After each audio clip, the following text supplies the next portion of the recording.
Hey guys, it's Celestia, and today we're talking about Webtoon again. More specifically, a comic hosted there. A lot of people commented on last week's video about Webtoon asking me to discuss boyfriends. Probably because, as far as the topic of Webtoon's questionable choice in advertising goes, it's hard not to think of boyfriends. I hadn't actually seen any of those ads before this was brought up in the comments, and quite frankly, I wish I still hadn't. It was a simpler time back then. But while the ads are so cringy and obnoxious that I'd rather watch Riverdale from start to finish than see one more second of them, they're not the actual source of the controversy surrounding the comic. They're just the gateway that got me down the rabbit hole that is the boyfriends controversy. So as many of you requested, I'm gonna talk about it. Because after seeing those comments, I went from being blissfully unaware of boyfriends altogether to having spent a full day doing nothing but researching it and reading 60 fucking chapters of it. And I can see why this whole drama happened,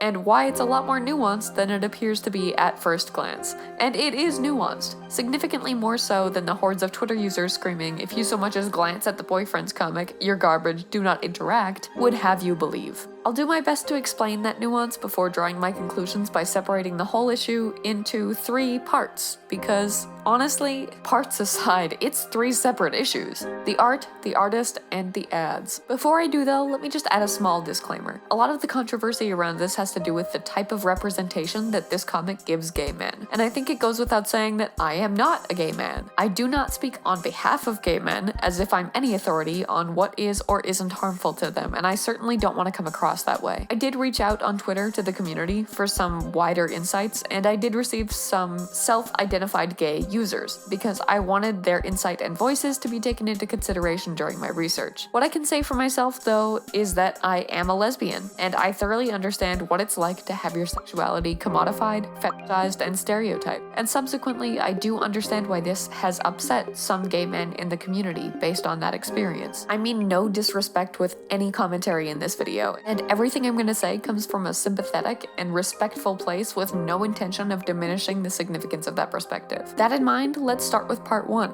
the art. For anyone who is as unfamiliar with boyfriends as I was before this video, it's a slice-of-life romance comic hosted on Webtoon that focuses on 4 primary characters who, as one does in a romance comic, meet and fall in love. They originally start out in couples of 2, but the prospect of pursuing polyamory is broached very early on, at which point the 4 of them begin a polyamorous relationship. And while I've only read 62 out of almost 120 chapters because quite frankly I don't have anywhere near enough free time to dedicate to finishing it, it's largely just about them going on dates and developing their relationships and living the college student life after that point. And as far as the comic itself goes, it's pretty innocent, in my opinion. I mean, not like actually innocent, because sex is a topic that is brought up often, but I mean innocent as in generally well-meaning and positive. It got its fair share of smiles and chuckles out of me while reading it, even if the writing can be a little cringe sometimes. And both sexuality and polyamory seem to be approached healthily, openly, and positively, even if it is relatively lacking in the realism department, which I'll address more in a minute here. I didn't see anything openly problematic in the half of it that I read, aside from one tasteless joke about drugging people, and without any background into the situation, it comes off as fairly innocuous. And that alone is one of the problems that people have with it, that the relationships depicted are shallow, boring, stereotypical, idealized, and infantilized. In terms of infantilization, what people generally mean by this is that the relationships involved are very like uwu kissy, bundle you in blankets and make you hot chocolate, which some feel makes it come off as if the comic is depicting gay relationships as, well, exactly like that. To many, that feels condescending. It's kind of like the Elliot Page situation. When Elliot wore a suit and corsage to the Met Gala and people instantly started saying shit like, "Oh, he looks so polite with his little flower," or "Oh, he's the handsomest little boy." It seemed supportive on the surface, and I have no doubt that it is well-meaning and was supposed to be supportive, but that's a 34-year-old man. And saying shit like that about him that you wouldn't say about a man that isn't trans is reinforcing the idea that trans men aren't men. In this case, the concerns of infantilizing gay men in boyfriends arise from something similar, that depicting homosexual relationships this way is reinforcing that they're not like heterosexual relationships. And while I understand why people feel this way, I don't think that's entirely fair. I think it's missing the context. And the context here is that it's a romance comic. Romance manga, or Nora Roberts novels, comparatively, use a lot of the exact same uwu cutesy tropes in their stories, whether the relationship is heterosexual or not. The point is to appeal to people who want that uwu cutesy shit, and in order to deliver that shit, realism is naturally sacrificed. So yes, it's shallow and simple and idealized and surface level, head over heels love that is nothing like a real relationship. Because generally speaking, this kind of media isn't targeting an audience that wants to read about a realistic relationship. It's targeting people who want some light reading that makes them smile or aww over it and then move on. I understand that a lot of people are looking at this as a separate issue, that gay men already don't have enough representation in media, and that therefore creators making that representation have an obligation to do so realistically and accurately, because they already have to deal with enough people seeing them as the stereotypes that media so frequently represents them as. But I just don't personally believe that criticizing boyfriends for that is reasonable, because I don't think it would depict a straight relationship any differently. It's a light, slice-of-life romance comic, and those kinds of comics are going to be cutesy and unrealistic by default, because that's the vibe that they're literally meant to capture. I'm not talking about everything in the romance genre, because obviously a lot of it has plot outside of that or is more drama-based than lighthearted, but Boyfriends falls into a very specific genre of romance literature that is not plot or drama-based, and I feel like it's being judged as if it's supposed to be this realistic, true-to-life representation of what gay and poly relationships are really like, when that's just not fair to the medium. And if we're out here saying all depictions of LGBTQ relationships have to be realistic regardless of what type of genre or medium they're actually being depicted in, we're severely limiting both the creativity of creators and the amount of representation and content we'll actually end up receiving. Because if some goofy fucking comic with a bunch of straight characters based on character tropes can only have an LGBTQ character if they're depicted realistically and accurately, and free of any tropes, I mean, that defeats the purpose of that form of media, and they're just gonna choose to not have that character then. And I don't mean to say that we should encourage harmful tropes to be used. Like, if the straight characters all have endearing or interesting tropes, and then the LGBTQ characters have damaging, offensive tropes that read more as a demeaning caricature of an actual LGBTQ person, I mean, that's obviously shitty and not okay. But if every character is reduced to a funny, endearing, harmless trope because that's what is expected for that form or genre of media, which I believe to be the case with Boyfriends, I don't personally see how that's a problem. The other problem, similar to, but also the exact opposite of the infantilization, is the claim that Boyfriends fetishizes gay men by including as much sexually implicit content as it does. Basically, very early on, it's pretty blatantly and clearly established that these dudes bang all the time. And a lot of people feel like that means the creator is fetishizing MLM relationships. For clarity's sake, the definition of fetishization is that it's the act of making someone the object of sexual desire based on some aspect of their identity. And this is a huge problem that many minorities have to deal with constantly, including and especially even gay men. I understand why people are sensitive to this issue, and I don't understand on a superficial level either. Like, if I had a nickel for every time I told a guy who asked me out, "Sorry, I'm a lesbian and in a relationship," and he responded with, "Ooh, that's hot," and took it as encouragement to keep trying to get with me, I certainly wouldn't have to worry nearly as much as I am right now about making sure this video doesn't get demonetized. It's a horrible, horrible feeling to be reduced to one aspect of your identity and found attractive exclusively because of that. And gay men have fallen victim to that practice through poor representation in media for a long, long time. There was a significant period of time where the only representation gay men had in media was sexual. Straight people would get romance movies and novels that occasionally featured sex as a side plot device, and gay men would only get representation almost exclusively as no romance and only sex. That and the AIDS crisis led to a very harmful and derogatory view of gay men as dehumanized, dirty, hypersexualized, and ultimately defined them by one aspect of their sexuality rather than by their individuality as people. In time, this issue has become less prominent, but by no means means has it gone away, and I completely understand why that's led people to being particularly critical of how gay men are represented in media. But Boyfriends isn't some Fujoshi BL manga or smut film made by a straight person. It's a comic that's clearly just trying to depict all aspects of a gay poly relationship, and it's created by a gay man. Again, I've only read about half of it, but from everything that I have read, it's not some smutty, over-sexualized thing. It's a romance comic that has sex in it because a lot of real relationships have sex in them. Yes, they do it a lot, but it's by no means the only unrealistic, exaggerated aspect of the plot. They get together almost immediately, move at a ridiculous pace in their relationship, and transition into their very first polyamorous relationship with almost no bumps in the road that aren't immediately resolved. The whole thing is fast-paced and exaggerated because it has to be entertaining and keep people's attention.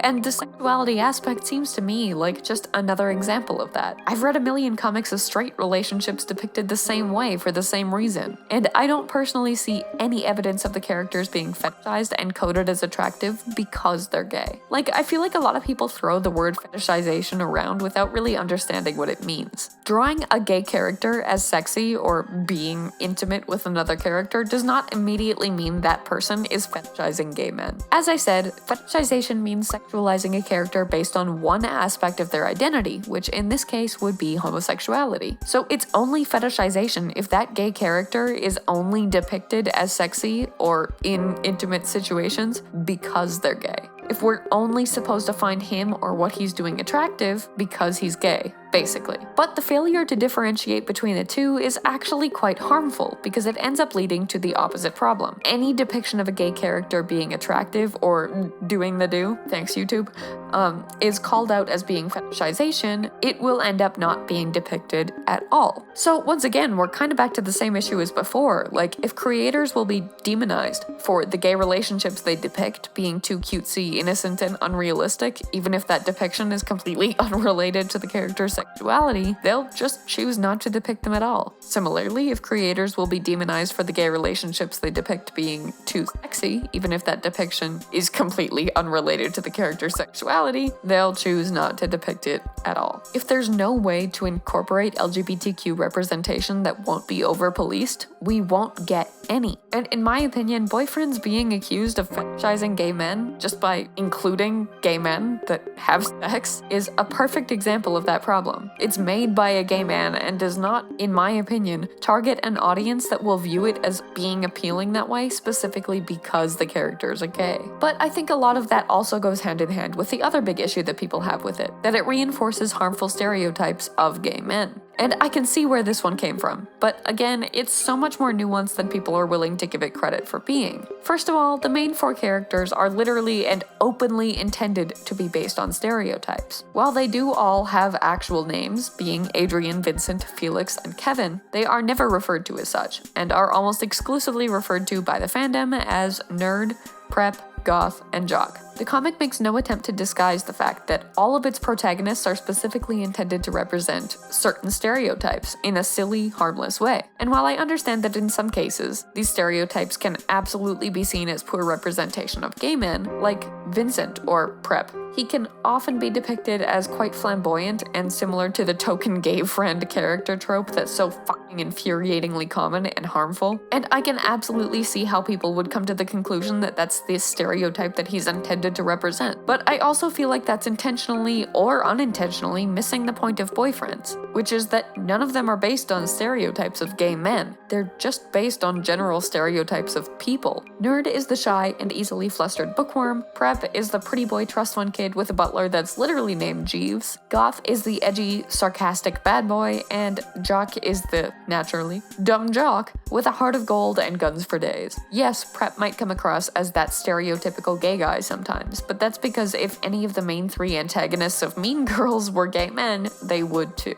That's the preppy stereotype. And while none of the characters have much depth beyond their stereotypes in my opinion, Prep does have much more personality than just that, and it's clear, at least to me, after reading as much of it as I have, that he's not based on any gay stereotype, but just a preppy one, as his name would suggest. There's just overlap between the two because of the unfortunate and quite frankly shitty fact that for a long ass time, gay men in media were depicted as a trope that was very similar to Preppy. But I don't think the creator had any deliberate intention to make him read as such. Ultimately, I think a lot of the criticism that Boyfriends as a comic alone is facing comes from a very well-meaning place, for the most part, but a place that appears to be disregarding the context in which it exists. As a lesbian, I'm fucking sick as hell of being represented in media exclusively as either butch and strong with short hair and masculine clothing, or soft and sweet with long hair and dresses. And I too want better representation than that. I get it. I'm also sick of being commodified and fetishized for my sexuality. I understand wanting better. We all have a right to want better. But if the tables were turned and this was a comic about 4 lesbians, I would not personally look at it as an offense to that desire for better representation, but as something separate entirely. Because as I said, Boyfriends is clearly not out here trying to be a realistic depiction of anything. Homosexuality, polyamory, individuality, or even society. It's supposed to be exaggerated and idealized because that's the genre. So saying it's bad or harmful representation of gay men when it's not even supposed to be realistic representation of anything just seems unfair. Understandable, obviously, but unfair. If homosexuality was not part of this comic, no one would have these issues with it, at least not to this degree. So to hold it to a higher standard just because it is about gay characters feels to me like it's just setting it up for failure. It's not good representation of realistic gay characters, I agree, but that's because it's not good representation of life. And as a funny, silly little romance comic, it shouldn't have to be,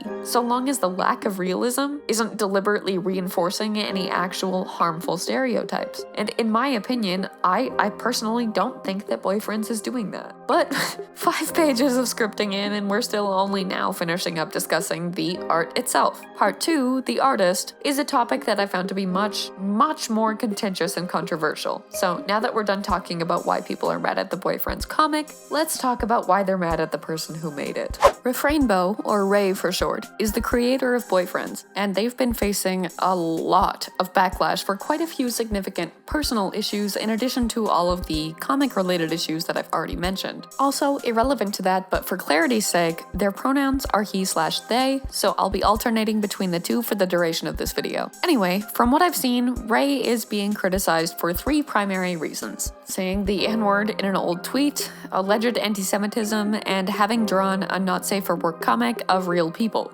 Those real people being BTS members, who were minors at that time. There were some other claims as well, including that they used transphobic slurs in the past, which I couldn't substantiate, Orientalism, which I'm not in any place to weigh in on as a white person, and pro-shipping, which I've already discussed as a moral gray area in my opinion in a previous video, linked in the card above, so I'll be leaving those out of this video and focusing on the aforementioned 3 in order. First, their use of the N-word.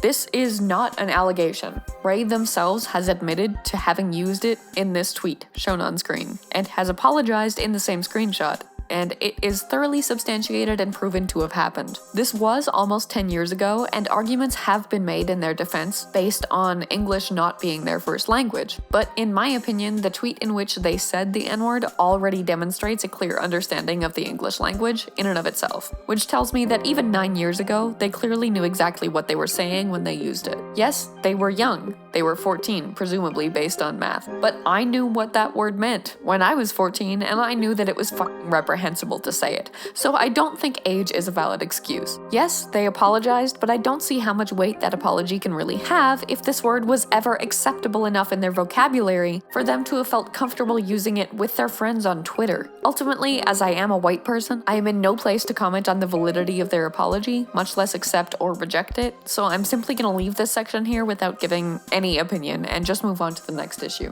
Next, the alleged anti-Semitism. Now, despite the substantiated documentation of the jokes that people are referring to, which I'll show on screen here, I am still going to refer to this as alleged anti-Semitism, because there's more context to it than what a lot of people would have you believe. Even when I first saw these tweets, my immediate response was, okay, those sound sarcastic, not serious. And as it turns out, that is exactly what they were. Ray acknowledged them and came out with a Twitter thread on the 28th of June explaining the context that they were taken out of, which I will show on screen and read for you now.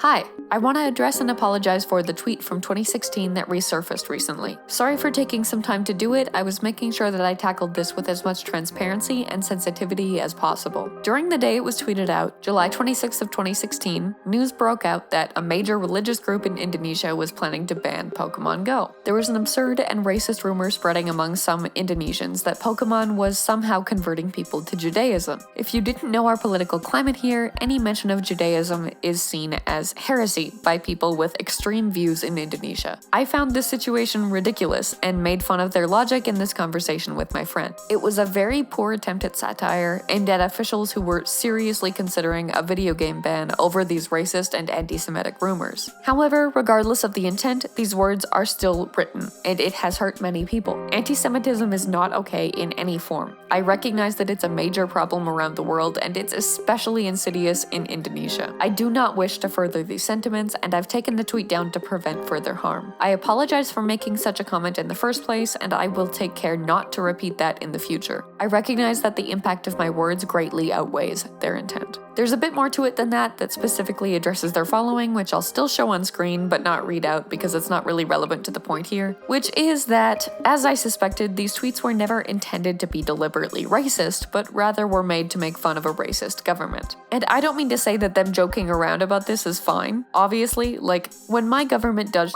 that demeans women's rights, I relentlessly joke about it in terms of how stupid and awful they are in a similarly satirical fashion as Ray joked about this. But I'm a woman. It hits different coming from a man or anyone who doesn't identify as female. And Ray is not Jewish. So if Jewish people are seeing the way that they joked about this issue as offensive and not okay, I can completely understand that, and I respect and acknowledge it. I am certainly in no place to weigh in either way, as I'm also not Jewish. I just wanted to bring attention to the wider context here because a lot of people are taking Ray's tweets here as completely genuine and deliberately racist, and that is objectively not the case. They were making a bad joke about their government being anti-Semitic, not intentionally making an anti-Semitic comment. But as they said, the impact of their words greatly outweighs their intent, and I don't mean to give an opinion on that weight one way or the other, because it just isn't my place. Moving on to the final issue that people have with Ray, let's talk about the Not Safe for Work comic and general art that they drew of BTS members. When he was 17, I believe, he drew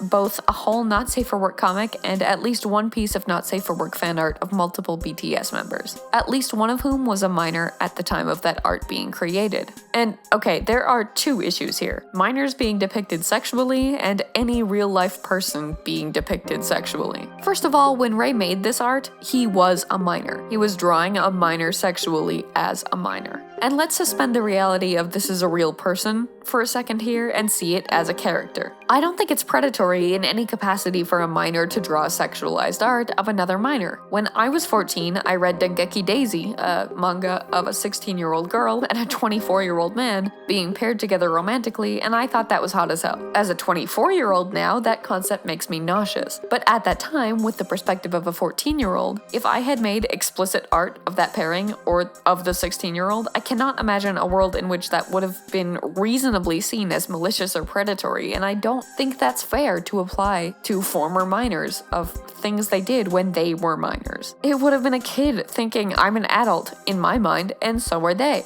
because that's my worldview. It's incorrect, sure, but it's not malicious. That in mind, I don't think Ray meant anything bad by drawing this kind of art of a minor when they were a minor. They were viewing someone the same way they viewed themselves, and when you're a teenager, that usually means viewing them as if they were an adult, because what teenager doesn't think they're an adult? Problem is, obviously, when an adult views kids like they're adults in that capacity, which is inexcusable, but that's not what Ray was doing, because he wasn't one. But the bigger issue here, for myself and many others, is that Ray was drawing Not Safe for Work artwork of real people. And I don't think I have to explain to you guys why that's gross and weird. Thuman recently made a video going over Rule 34 and why it's messed up to draw that kind of art of real people who don't want it existing. So please go watch that, linked in the card above, for some additional context. And while Ray has apologized for having created this and acknowledged that it's a violation of their consent, they have not acknowledged the fact that while they haven't made visual art of BTS members since they were a minor themselves, they have not, to my knowledge, acknowledged the fact that they've continued to write explicit BTS fanfiction on Archive of Our Own until March of 2020, at which point they were a legal adult in almost all countries, dependent on their birthday, of course. Written art is no different than visual art in terms of this issue, so their apology to me falls short and remains hollow and performative, but that's just me. Alright, so having discussed both the comic and its creator, let's talk about the thing most people already knew about, the ads. In fairness, this section will probably have very little in it to discuss because it's very straightforward. Webtoon saw that Boyfriends was really popular and decided to make a bunch of ads promoting it, and all of them were so cringeworthy that I wanted to crawl inside my own body and hide there just to stop seeing them for one whole minute. I don't know if I've seen all of them, but I've certainly seen more than I want to. And while they're not all entirely awful, they're certainly not good. And having read half the comic, I can say that if I had seen these ads first and not had this video requested, they would have made me avoid the comic like the plague. They're awful. They drive people away from the comic in the same way that most Webtoon ads do, by taking content out of context and making it seem worse and less appealing in the process. And this isn't even a criticism of Boyfriends in and of itself anymore, because I've read a lot of it, and I don't think the ads are indicative of the kind of content that the comic itself provides. It's a criticism of Webtoon. As a professional marketing consultant for many different organizations as my day job, I would be fucking ashamed to be even tangentially associated with Webtoon's marketing team. They're tone deaf, out of touch, senseless, and completely incapable of connecting with their target audience, and this is a prime example of that. Boyfriends as a comic is nowhere near as societally cringe as the ads would suggest, and the fact that Webtoon advertised it this way tells me for the millionth time that they don't know how to advertise or market anything. Their saving grace is that their platform is, to my knowledge, the most popular online comics hosting platform that there is. Their marketing team is... Let me make an analogy. There's a track star who can run faster than anyone. They're represented by an agency. That agency makes 25 ads that make them look like they can run about as fast as the slowest person on your high school track team. They now have to compete not only with their actual competitors, but with the image that this agency has made the public associate with them. They can't go solo because they need the agency to compete at all. Webtoon's marketing team is actively holding back not only their platform, but every individual creator unfortunate enough to have their work used as promotional material. And it's honestly just so disappointing. Please hire someone with some grasp on current media. Jesus Christ, this is just so fucking sad. And that's really all I have to say about the ads. They're garbage and Webtoon needs to fire their team or agency. Done. But in conclusion, it's a lot. This whole controversy is so much more nuanced than I expected when I started my research, and in so many instances, I am just not in any place to comment on who's right or wrong. The point of this video ultimately was to explain to you guys why people are so upset about it, and I hope that I've accomplished that. But if you're here hoping for me to tell you whether the comic or its creator are bad or not, I just can't do that. So much of this has to do with separating art and artist, which is a topic that I'm aiming to cover soon and make a dedicated video about. But in this case, the comic and related controversy is about gay men. I'm not a gay man. 2 out of 3 of the issues surrounding the artist pertain to Black people or Jewish people, and I'm neither. I'm not in any position to draw a conclusion one way or the other. I guess my point in making this video was more to bring attention to the drama and spark a conversation based on as many facts as I could find, and I hope I've done so. Please let me know what you guys think in the comments. I feel like this one is going to be a topic that prompts a lot of very different opinions, and my own perspective is so limited that I would be incredibly grateful to hear them. I hope you enjoyed today's video, or at least found it vaguely informative, and please leave a like and subscribe if you did. Thanks for watching, and special thanks as always to channel members Cafe Soleil, Joseph Solomon, and Unknown Code, as well as patrons Batman, Kyle Love, Blue Swanson, This Is Totally My Name, Unity, Cora Fear, and Jamisha Walker for their support. And I'll see you in my next one.